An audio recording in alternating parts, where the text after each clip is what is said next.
Namaskar and welcome to Diplomatic Dispatch. I'm your host, Vikas Swaroop. This is our 25th episode, and to mark this special milestone, we will be discussing a very special relationship. Last weekend, the Prime Minister of Japan, His Excellency Fumio Kishida, was in New Delhi to hold the 14th annual summit with Prime Minister Modi. And it provides us the perfect opportunity to take an in-depth look at India's special relationship with Japan. The friendship between India and Japan has a long history, underpinned by spiritual affinity, strong cultural and civilizational ties, and shared values. India's earliest documented contact with Japan took place in the 6th century AD and the arrival of Buddhism into Japan. At the invitation of Emperor Shomu, an Indian monk, Bodhisena, performed the eye-opening ceremony of the great Buddha in Todaiji Temple in Nara in 752 AD. That set in motion a great cultural interaction between India and Japan that has lasted till today. In the post-independence period, iron ore from India helped Japan's recovery from the Second World War, and Japan started providing yen loans to India as early as 1958. Prime Minister Yoshiro Mori's visit to India in August 2000 provided the momentum to strengthen the Japan-India relationship. He and Prime Minister Atal Bihari Vajpayee established a global partnership between India and Japan. During Prime Minister Modi's visit to Japan in 2014, the relationship was upgraded to a special strategic and global partnership. Japan is one of the few countries with which India has a system of annual summits starting from 2005. Today, as the two countries celebrate the 70th anniversary of the establishment of diplomatic relations, India-Japan ties are at their peak. India believes that strong relations with Japan are key to stability in the Indo-Pacific region. Both countries are part of the Quad grouping, along with the United States and Australia, which seeks a region free, open, resilient, and inclusive. There are also various frameworks of security and defense dialogue between Japan and India, including the 2+2 Foreign and Defense Ministerial meeting, which was held for the first time in November 2019. Since 2015, Japan has become a permanent member in the annual Malabar naval exercise that India holds with the United States. Thanks to the Comprehensive Economic Partnership Agreement, which came into effect in 2011, bilateral trade is expanding rapidly and crossed $18 billion in 2019. There are almost 1,500 Japanese companies in India, and 11 Japan industrial townships have been established. Japanese investment in India has crossed $36 billion and is deployed in sectors such as automobiles, electrical equipment, telecommunications, chemicals, insurance, and pharma. India is the largest recipient of Japanese overseas development assistance, receiving over $26 billion between 2010 to 2020. Japan has been supporting infrastructure development in India, including the Delhi Metro, the dedicated freight and industrial corridors, smart cities missions in Varanasi, Ahmedabad, and Chennai, and the 508-kilometer-long high-speed rail project between Mumbai and Ahmedabad, which is being financed with a 50-year loan from the Japan International Cooperation Agency. So the visit of Prime Minister Kishida came against the backdrop of all-round development of India-Japan ties. It also marked a number of firsts. It was the first summit between India and Japan after a gap of 3.5 years caused by the pandemic. It was Prime Minister Kishida's first overseas bilateral visit since being sworn in as Prime Minister in October last year. And for India, this was the first incoming visit at the level of head of state or government this year. During the visit, Prime Minister Kishida and Prime Minister Modi held wide-ranging talks covering all areas of the India-Japan partnership, from economy to security cooperation. Prime Minister Kishida announced that Japan will invest $42 billion in India over the next 5 years. The two countries signed 3 agreements on cooperation in cybersecurity, sustainable urban development, and wastewater management.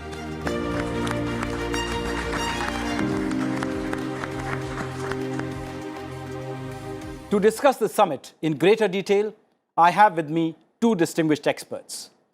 Ambassador Deepa Gopalan Vadhva has been a career diplomat. She was the first Indian woman to be appointed ambassador to the Gulf state of Qatar and later Japan. She has also been India's ambassador to Sweden, Latvia, and Republic of Marshall Islands.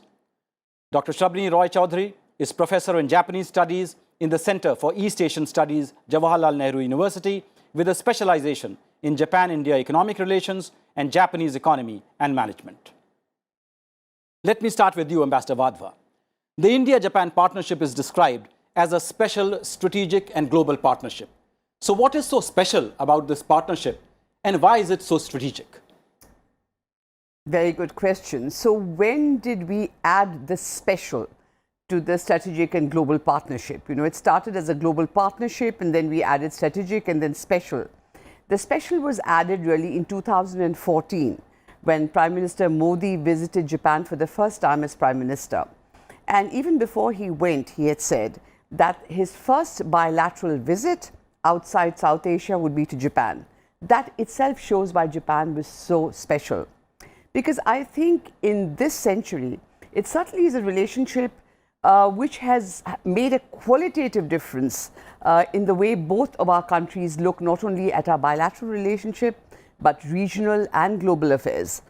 And, you know, we have established in these last 20 years or so a huge superstructure, may I say, of dialogues with this annual summit at the apex, and which we've just had.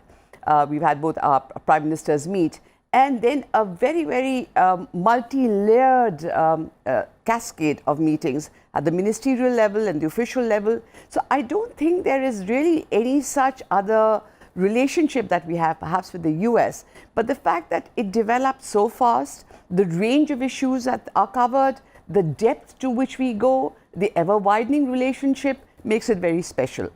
And why strategic? And strategic, I think, because we've realized that beyond the bilateral, that we have converging interests, both regional and in the global area, where both of us have common values. I think we look at the world, a lot of issues in the same way. For example, expansion of the UN Security Council, the many issues where we're together. And importantly, I think Japan and India do want to play a greater role in both regional and global affairs. And therefore, it makes the relationship strategic. Professor Roy Chaudhary, how do you evaluate Prime Minister Kishida's visit? And in what ways did it break new ground? Kishida is not a new person to this whole activity. He's been the foreign minister, and at that point of time, India-Japan has inked the India-Japan Vision 2025. His visit out here, if you look at it, as Deepa Wadhwa said, that it was a global partnership followed by strategic and special. I think in each quantus, he has given us, this particular visit of his has given us new directions. As far as specialness goes, the amount of areas that has been covered in this particular summit, especially with respect to urban development, with respect to sustainable development, the Northeast, I think there's a huge amount of areas that we've covered. In the strategic component, I think both the leaders have discussed almost all the global issues that is confronting them and looking at how to secure the Indo-Pacific, both with respect to development agenda as well as with respect to strategic agenda. So if you look at it in one way, it has been an extension of what has happened so far previously to this summit. I think there has been an extension, but there has been new frontiers that has been discussed. Sustainable development, cyber security, outer space. I think these three areas would be the new defining areas with respect to development agenda between both the parties. Ambassador Wadhwa, Prime Minister Kishida's visit took place against the backdrop of the escalating war in Ukraine. Japan has announced comprehensive financial sanctions to isolate Russia, including export controls on semiconductors and other high-tech products. India is the only member among the Quad countries which has not imposed any sanctions on Russia and has refrained from taking sides in the conflict. Would you say that the two countries agreed to disagree on Ukraine, or do you detect some convergence even on this issue? I think we saw a lot of articles in the press before Prime Minister Kishida's visit that he would be coming to speak about Ukraine. I think it got more hype than it really required. Because, of course, when you're talking about global issues, and this would be top of the agenda, and there's been a great churn in global affairs because of what has happened. So very naturally, we would expect both countries to discuss it from their own perspectives. But, there is a maturity in our relationship now. I think we are willing to hear each other. We don't have to agree on everything, and there are nuanced differences. However, I think what has come out in the joint statement between the two countries is very interesting, because it talks about both the countries expressing serious concerns. It talks about the conflict, doesn't talk about war or invasion. It talks about the humanitarian crisis and that both countries want to do something about it. It talks about our concerns about the nuclear facilities and the importance of the IAEA. And then at the end of it, of course, the joint statement says that we would like them both to end the violence and then come to the table, and dialogue, diplomacy is the way forward. Then I think this really in many ways reflects the maturity of the relationship.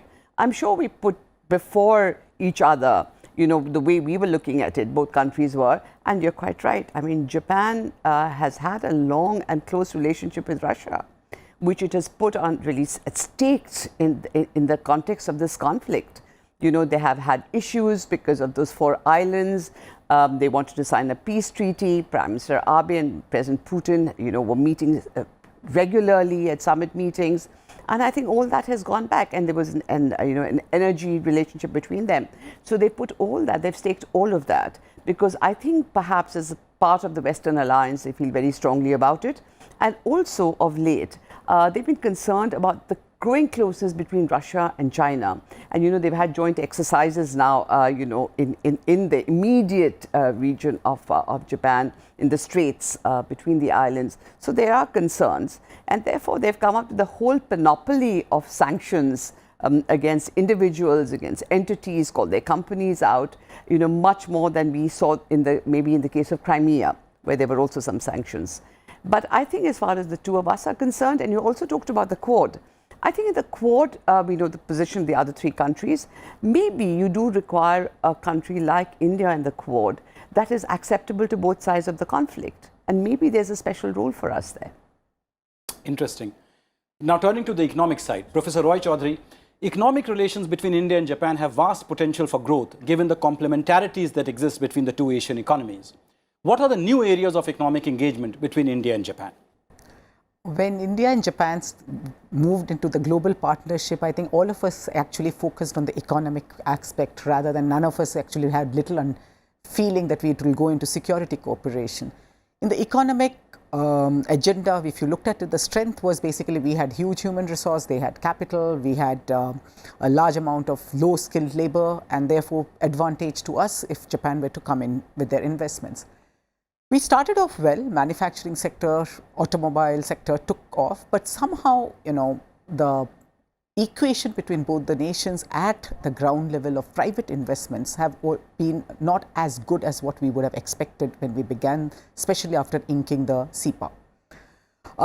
The new directions in which this particular relationship with economic cooperation is going is, what is interesting is we are now heading for areas where India probably has an edge over Japan, especially in technological digitalization, as well as with cyber security, you know, hacking issues, etc. That is, we have a huge soft power, and it is in these areas that I think India and Japan are going to be engaging, and we already have few working groups that are working, including into one area that is new and not much talked about, is the blue economy, in which India and Japan are planning to work closely, because it has an opportunity to go into the third nation within the Indo-Pacific littoral states, and which is what I think one of the agenda of the Quad, that they would like to engage more in the developmental projects in the Indo-Pacific region with smaller countries, such that they can engage them better and keep the space free, open and inclusive. So this is the one area that I think the new areas that India, Japan are going to be engaging themselves in. Now, flowing from there, you mentioned the Northeast. A decision was taken at the 2017 summit to establish the India-Japan Act East Forum to coordinate developmental projects in India's Northeast. Why did we choose Japan as the development partner for the Northeast, and how has this forum progressed over the last 5 years? Northeast major reason is basically the connectivity that it provides to the politically significant ASEAN and the Indo-Pacific, and that is why it was mapped in as an area where we need to engage ourselves. Of course, rising China has its own reasoning also behind it. Japan, because I think we are most comfortable with this country as we engage themselves and deepened our relationship. What we require is infrastructure. The region itself has pretty similar geographical geographical similarities with that of Japan. It has hills, it has this terrain which is much more easily understandable by, and Japan, since it is into the sustainable development goals which it follows from the United Nations and has few states which have taken over this. So there is I think a larger role that Japan feels it can play, and we are much more happier engaging with them. Right now, the current summit level joint statement has come up with industrial competitiveness agreement, as well as focus on Northeast connectivity, infrastructure, healthcare, and also with respect to horticulture and forestation. So I think these are areas which are apolitical and would have a larger significance to this region, which is trying to integrate itself and become a region of economic growth. And are we already seeing some impact on the ground? Yes, there has been, especially with respect to infrastructure. There has been 2 road connectivity which has progressed well. There's a long bridge that is going to be between Dubri area and Ofisam, and that is also on the way. It is engaging itself. And of course, there is a lot of thing with commerce and culture that has been talked about. Bangladesh and our neighboring region from there is also developing through JICA's ODA programs, and it is expected that these 2 areas will link up well to become a progressively economically engaged area of operations. Ambassador Wadhwa, it is said that China's growing assertiveness in the Indian Ocean as well as the South and East China Sea is bringing India and Japan closer. Would you agree?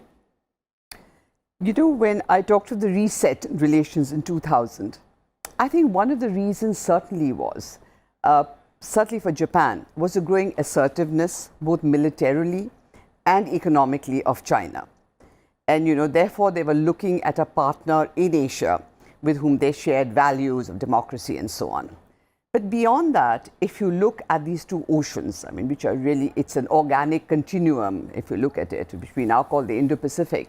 The fact is that both of our countries, Japan as a set of islands and we peninsula, are dependent very much on the waterways for our trade. So for India, it's about 97% of our trade, and for Japan, perhaps all of it.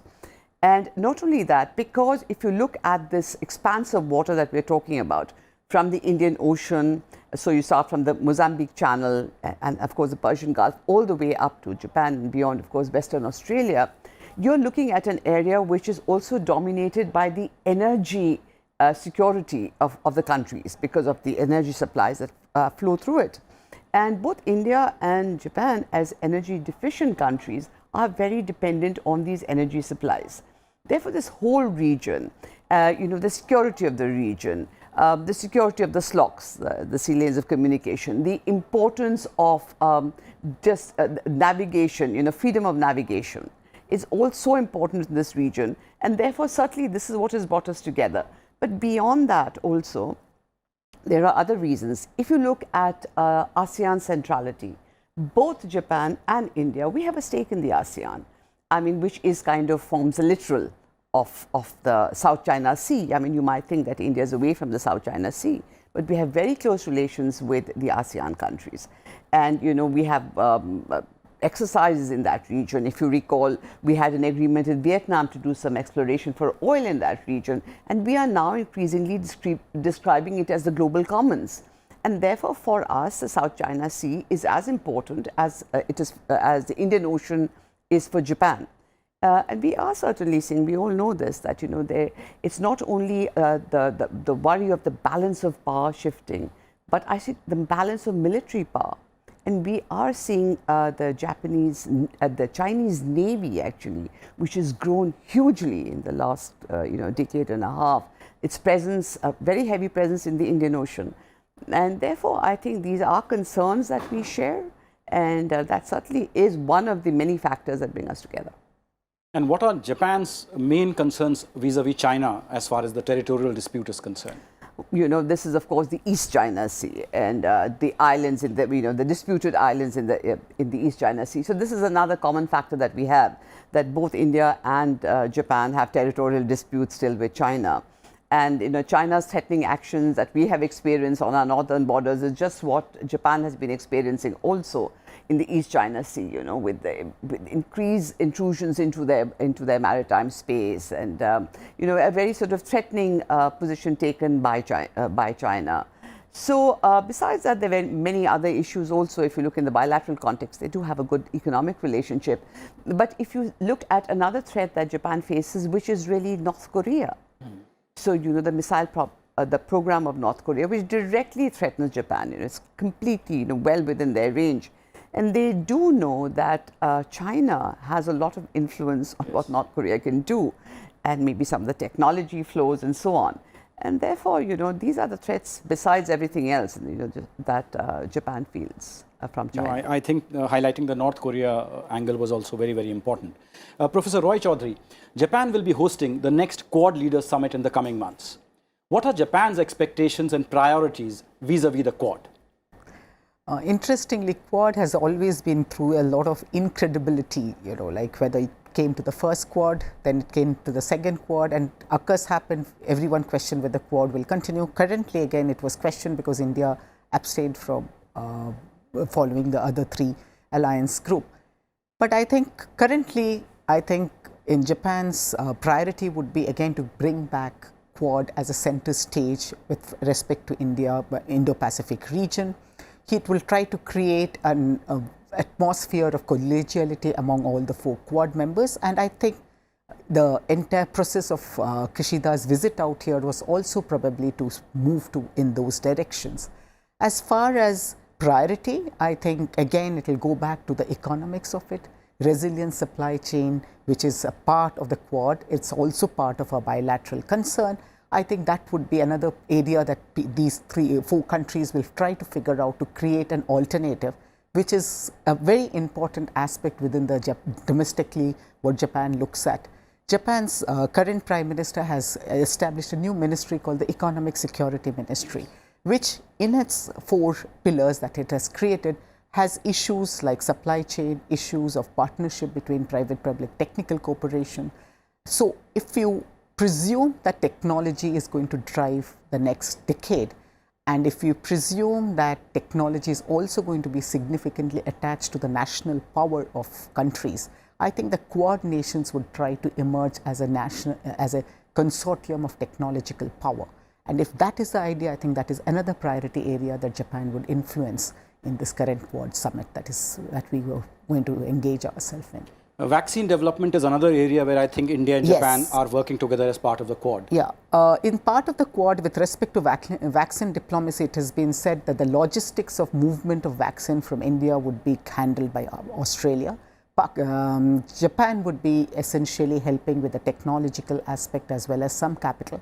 So also will USA. So this is basically, in a way, alternative to other kind of programs that is on in the world with respect to vaccine, reaching vaccine to larger people, larger countries and smaller countries.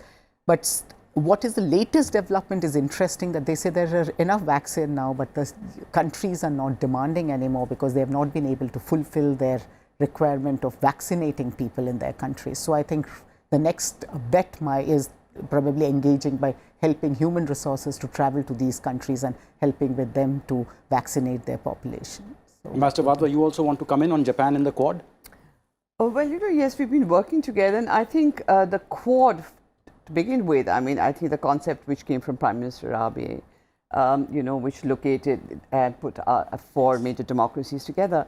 But from what was initiated at an official level and was kind of a talk shop, it's now really come into action and into tangibles. And I think there are about 7 or 8 areas which they have identified where we will work together under the Quad. There was the COVID vaccine development. There is, of course, critical technologies. There are several other areas where we plan to work together. There is connectivity. There is also funding of infrastructure in that part of the world. So you have an alternate to the Belt and Road. To the BRI.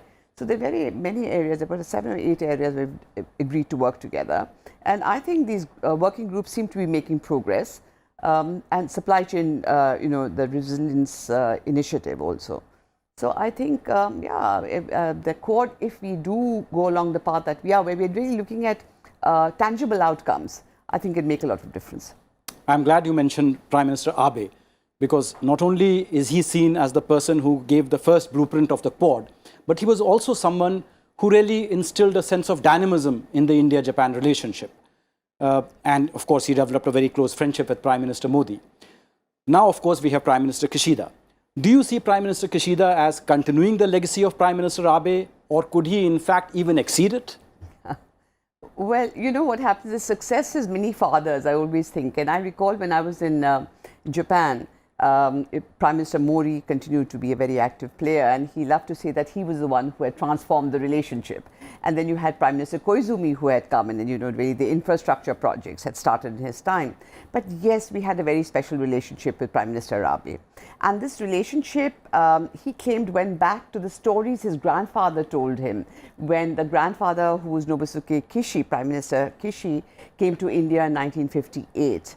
And he had stories of India, and he said, I learnt of India in a very special place in his heart.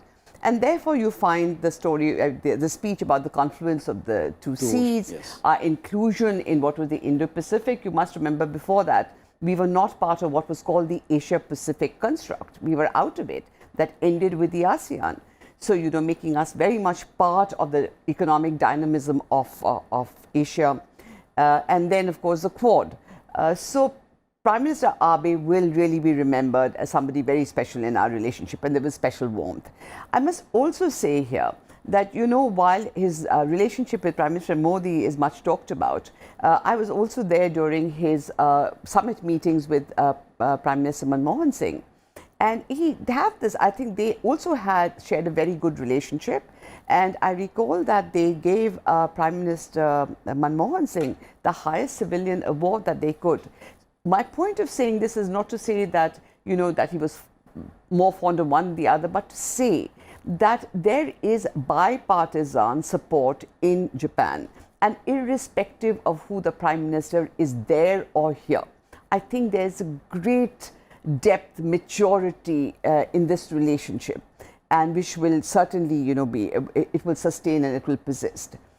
Prime Minister Kishida is somebody that I knew as the foreign minister at that time. Very different personality in many ways. I think a much more quieter, more circumspect prime minister. But then you see him taking very decisive action in very many areas. So I think the fact that he came here on his first ever visit, you mentioned that at the beginning, it was to India. The fact that he made sure that the summit took place, I think we will see much of the same, which means that we will see certainly a deepening of the relationship under Prime Minister Kishida too.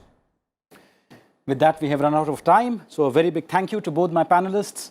As they have explained, guided by the strong political will on both sides, the India-Japan partnership has made significant progress in the last few years, and there is increasing convergence of our political, economic, and strategic interests.